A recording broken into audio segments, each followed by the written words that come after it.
I asked the question a couple days ago. How many of you can raise your hand with this. How many of you have kids? Fuck, too bad. But anyway, you have kids, okay? Don't raise your hand now. How many of you would like to have your kids grow up just like your parents? You know the answer, don't you? Close to zero. Because they were shitty role models. Now, I'm not going to ask the second question. How many of you would like your kids to grow up and be like you? We have 2 tests on my website. All my stuff's free, by the way. One is called a snowflake test.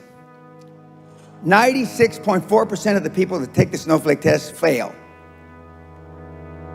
The first or second question on the test is, if someone spit in your mother's face, now I'm going to say this real slow so that you're Dutch, I remember.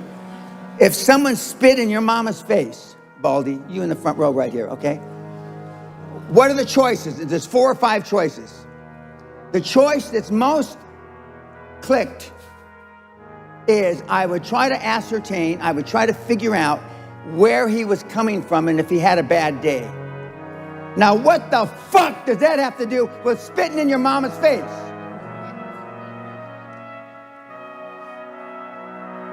I would try to figure out if he had a bad day. Does that mean if he had a bad day, it's all right to spit in your mother's face? So the softer test was based on what kind of sacrifices are you willing to be super successful?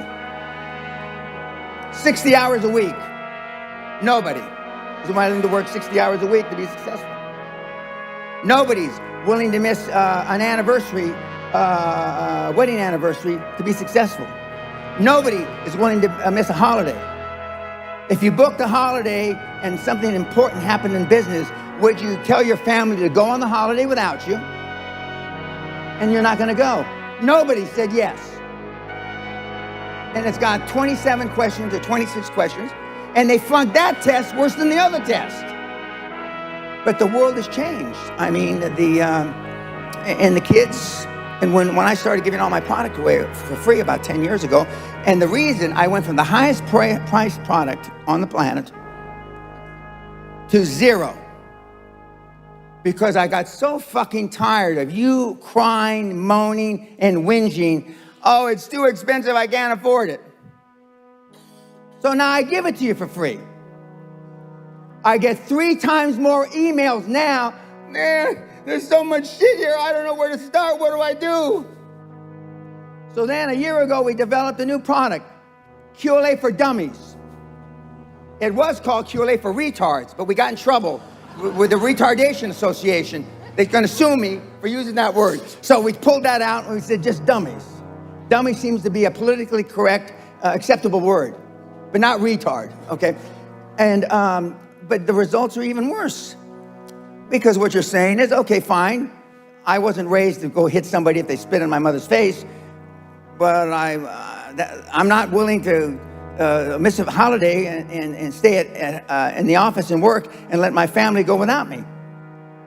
So the bottom line, you're not willing to do anything.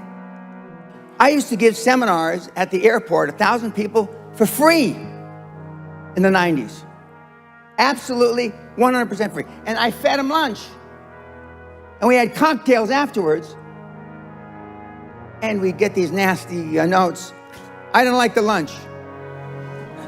The chicken was cold. You try to feed 1,000 people, the chicken's gonna be cold.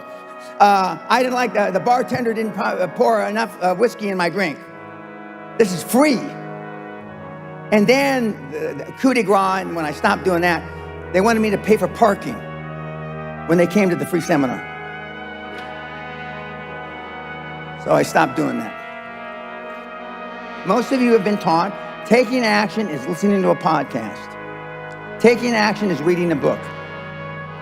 Taking action is taking a course online. No. Taking action is pulling the fucking trigger. You know, I say in 4 words what most people say in a book. Just fucking do it. That's taking action. You don't get the third pretty girl to say yes to buy her a drink unless you ask her, right? In 1986, The average handshake, a man's pound per pressure handshake, was 118 pounds. A woman's handshake was 96 pounds. Everybody understand what I'm saying? The pressure, when you shake hands, that was 1986. In 2016, the man's pressure has gone from 118 to 96, and the woman's has gone from 96 to 108.